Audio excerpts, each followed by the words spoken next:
Joining me now is the Democratic Representative Earl Blumenauer of Oregon. He's a member of the House Ways and Means Committee and a lifelong Portlander.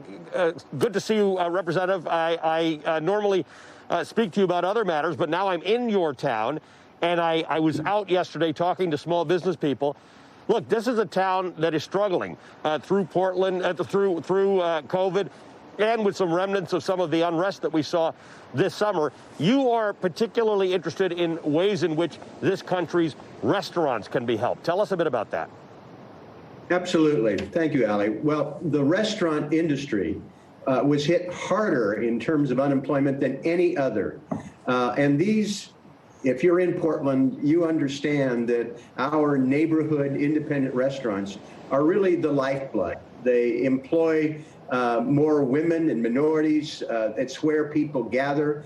It's very entrepreneurial, and it is sort of the essence of Portland. And across the country, there are 500,000 independent restaurants. They employ over 11 million people. And as I said, they were hit hardest.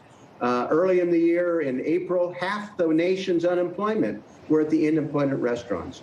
We've developed some legislation that would provide direct cash grants to keep these restaurants afloat.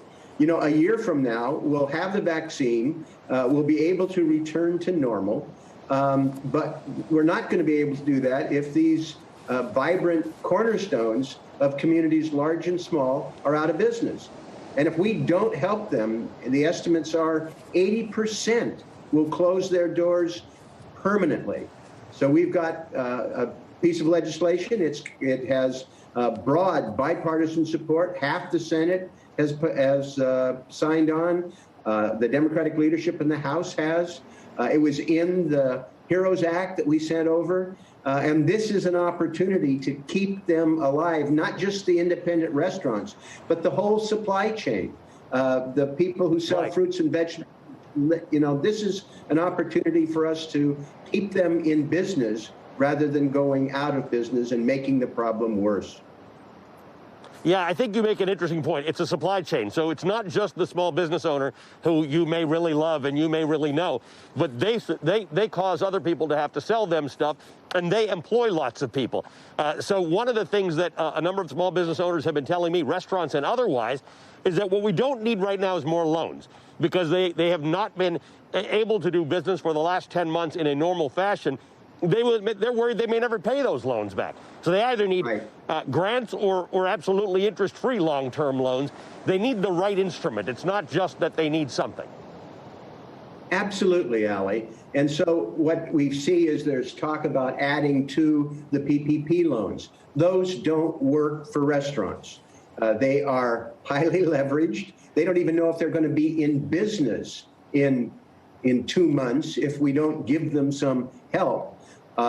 Direct cash grants makes the most sense. And we've done economic analysis that suggests that the $120 billion program that I've introduced and has such broad bipartisan support, it sounds like a lot of money, but it will provide more than twice that overall economic benefit. Keep them paying taxes, paying rent, making the mortgage, the supply chain functioning, rather than having it unravel. This is something that makes sense economically, makes sense in terms of the fabric of the community, and I'm hopeful that as we enter the next stage, that we will get the help for the independent restaurants they deserve. They are amazing addition to our community, but every part of the country, the neighborhood diner or the restaurant that means so much, that we need to keep them at work for us. Yeah, and restaurants sort of matter all over the country, but when COVID is over, if you haven't been to Portland, people need to come here and understand how central they are to this city's spirits. Before I let you go, Congressman, I want to talk to you about the fact that Portland is associated by a lot of people with this summer's racial injustice movements. You've just been responsible for the Marijuana Opportunity Reinvestment Expungement Act. It's called the MORE Act. And part of what it has to do with is racial injustice and the criminalization of marijuana use. Tell us what you think about that. Well, this is a stain on America. The so-called war on drugs was directed primarily to people of color, especially young black men, destroyed hundreds of thousands of lives. It was selectively enforced against people of color.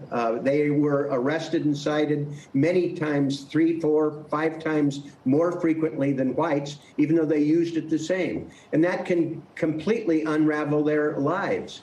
And the irony is that we now know that cannabis is no more harmful than certain substances that are perfectly legal. Tobacco is more addictive and kills more people. We have an opportunity to turn the corner. What I'm proud of is that this is a movement that was led in Oregon and other states around the country to legalize cannabis. It now employs 250,000 people.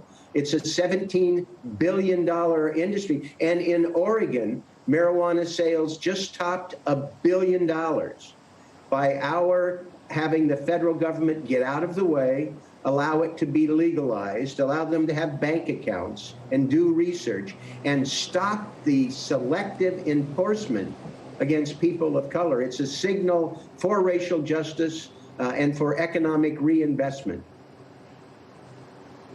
Congressman, good to talk to you as always. Thank you for taking time this early morning here in Oregon. Democratic Congressman Earl Blumenauer of Oregon. Thank you, sir. Thank you so much for being in Portland. We appreciate it.